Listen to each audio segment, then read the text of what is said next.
Rosalie, ano yung detalye sa panibagong pahayag ni Zaldico?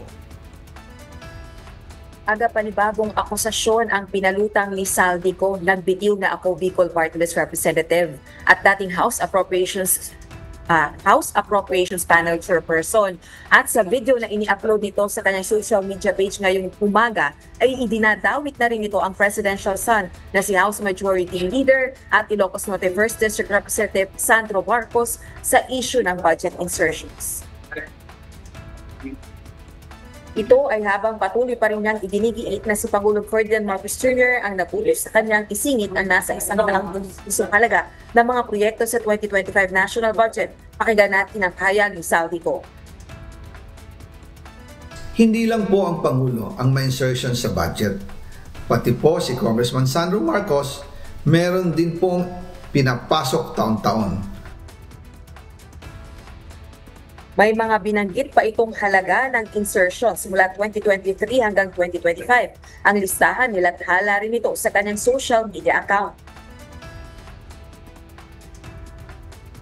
Noong 2023, may 9.636 billion pesos.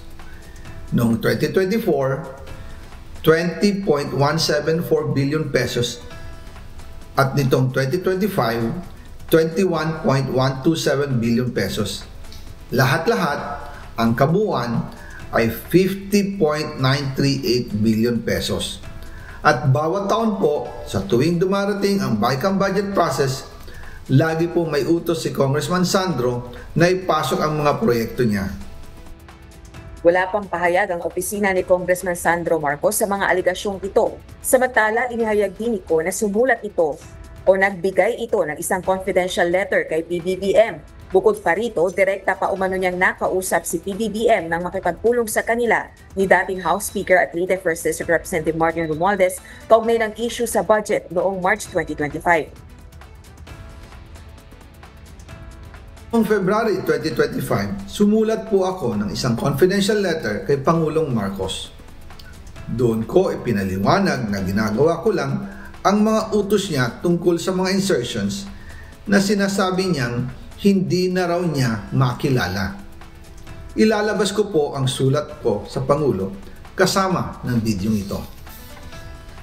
Si Yusek Jojo Cadiz ang nag-ayos ng aming meeting noong March 2025 sa 1201 Aguado Street, tapat ng Malacanang, Gate 4. Pero sa halip na kumalma ang Pangulo, lalos lang siyang nagalit.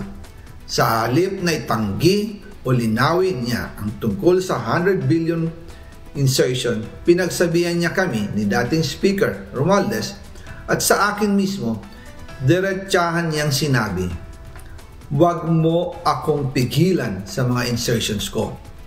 Huwag ka nang makialam sa budget." Dahil sa mga binitawang salita sa akin ni BBM, naging malinaw sa akin na siya mismo ang nag-utos kila Secretary Mina Pangandaman at Yusek Adrian Bersamin na ipasok ang 100 billion pesos worth of projects. Kaya kung hindi talaga totoo na galing sa Pangulo ang utos, bakit hindi niya agad tinanggal noon pa sina Secretary Mina Pangandaman at Undersecretary Adrian Bersamin nang pinaalam ko sa kanya ang 100 billion insertions sa pamamagitan ng sulat. Aga ayon kay ko ay isa sa publiko niya rin yung kanyang ipinaabot na liham para kay PBBM. Nauna na niyang inilathala sa kanyang social media yung mga sinasabing ipinasingit na proyekto ni Congressman Sandro Marcos. Balik sa iyo, Aga. Maraming salamat, Rosalie Coz.